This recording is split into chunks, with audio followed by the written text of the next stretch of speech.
Tahoro na ato mga inahan sama sa pagtahod ngadto sa inahan ni Jesus nga si Santa Maria. Giatagan ang pagtagad sa nagurang magbalanday sa dahil siya usabi sa Fernandon sa pagtahod sa matang inahan.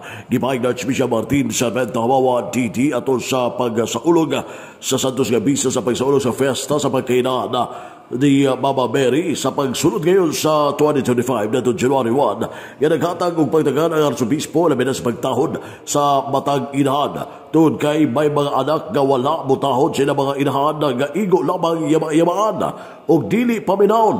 O sakit kini alang sa usakinahan. Sakit kini alang sa inahan nga nagdala siyang anak sulod sa siyam kabulan siyang sabakan nag-adto sa o gipangga ang anak apan pagdako na himong masinupakon mo yama-yama na ug mosukol sa inahan og dili na mo respeto mausab kini ang sa uban nga mga tinuoan nga wala mo respeto ni Mama Mary isip inahan sa Ginoo. Dugang pan Archbishop Hawawan nga sakit paminaon nga sa laing pundok na dunay mo yama-yama ngadto kang Santa Maria kay isip usa ka anak dili makatukot nga pasakitan o istorya ang imong kaugalingon nga inahan nga mo'y nag-atiman kanimo gika sa gamay hanto sa pagtubo pagdako. Busa alang sa nagurang magbalanday kaminugdanon sa pagtahod sa matang inahan nga sama nga tahonon usab ang inahan ni Jesus Santa Maria nga aron nga maagkon ang grasyas kalinaw, grasyas kinabuhi o kapiskay sa maayong paglawasa nining tuig 2025 o tahonon usab si Mama Mary isip inahan sa Ginoo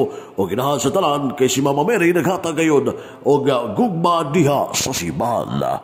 Nang imong inahan giyubit gipanamastamasan dili ka masuko mo tingali kini ang gibati sa atong Ginoo sa matag yubit pagpanamastamas o pagsultig dautan sa mga laing sekta ngadto sa atong inahan, ang inahan sa atong Ginoo nga si Mama Mary.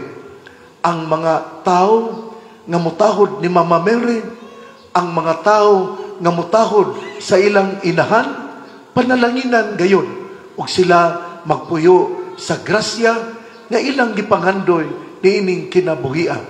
Labi na gayon sa grasya sa kalinaw, sa grasya sa maayo nga kinabuhi, sa grasya sa maayo nga kapiskay sa atong panglawas. Ikimayad bayan sa nang magbalanday sa Archdiocese na usami sa Archbishop Martin sa Benta Hawawa TT ato kini sa Santos Gabisa nga gipahigayon na di pala magdugay alayon sa pagsaulog natong Enero 1, 2025 diha sa Sinakaman, Misamis Occidental sa parokya di San Jose. Uban sa mga kabarian nga sila si Father Darrell Rosales, Father Vanet Caniete o mga matuon sa Sinakaman, Misamis Occidental. Alang sa DX-DDCM Radio Kabanang Radio Simhan, W8 Manuel Oronkilio Jr. dan ang Sanak Bayan.